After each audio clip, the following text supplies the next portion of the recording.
I'm Dave, and this is Austin Eats. Join me as I take on the challenge of cooking the perfect tri-tip roast using not one, but two cast iron skillet recipes. Did you know that a tri-tip is one of the most flavorful cuts of beef, perfect for cooking in cast iron? Cooking a tri-tip roast in a cast iron skillet is actually surprisingly simple, and the results absolutely delicious. You get a beautiful crust on the outside and a juicy, tender interior that just melts in your mouth.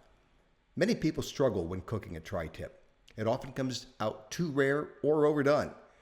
Let's tackle that challenge right now. I will walk through two recipes step by step, discussing the techniques for seasoning, cooking times, and tips for achieving that perfect sear. To make a tri-tip roast, you need a few simple ingredients. First, find a roast that weighs 2 to 3 pounds with a good layer of fat on it. For the first method, we'll make a marinade with olive oil, soy sauce, Worcestershire sauce, red wine vinegar, brown sugar, garlic, kosher salt, and fresh rosemary. You can find a link to the recipe in the description below. Start by trimming some of the excess fat from the tri-tip. I want the marinade to penetrate the fat, so the rubbery stuff has got to go. Use a big fork to poke some holes into both sides of the tri-tip and place it in a vacuum food storage bag. Mix the marinade ingredients and pour it into the bag and seal the bag. If you don't have a vacuum sealer, just place it in a non-reactive pan and cover it with plastic wrap. Then refrigerate it for 8 hours. Turn it over after 4 hours. Next, remove the tri-tip from the refrigerator 45 minutes before cooking. You can't cook a cold tri-tip and expect it to come out right. Preheat your cast iron skillet over medium-high heat to about 400 degrees Fahrenheit. I'm cooking this roast in a cast iron skillet inside my Kamado Joe. I like cooking this outside to avoid all the smoke in the house. I'm using a fireboard temperature controller and can dial in the exact temperature I want, so it works really well.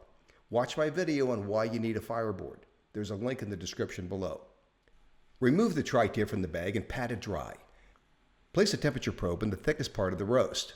Once your skillet is hot, add in a small amount of oil and then sear the roast for about 3 to 4 minutes on each side.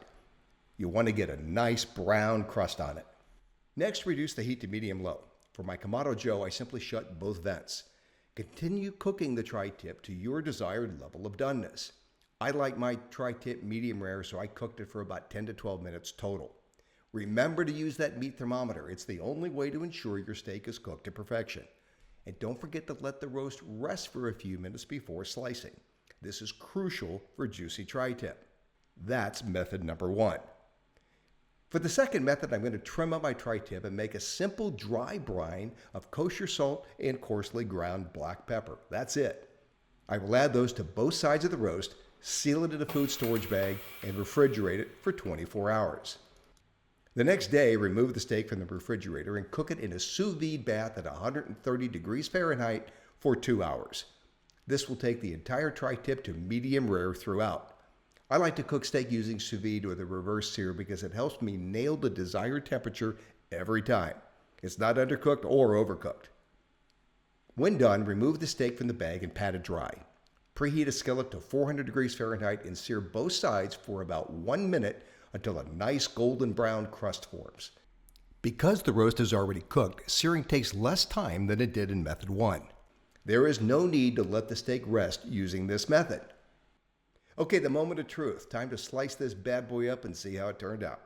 Wow, look at that. It's absolutely perfect. The crust is beautiful, the interior is juicy and tender. The key to cooking perfect tri-tip is using a cast iron skillet, seasoning it with either a simple dry brine of salt and pepper or a marinade for more flavor. Either way, a cast iron skillet makes a terrific tri-tip.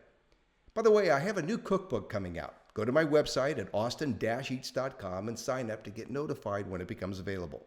No spam, I promise. There is a link in the description below. I hope you enjoyed this recipe and learned something new. If you have a favorite steak recipe, let me know and I'll make it. Hey, if you liked the video, let me know and please subscribe.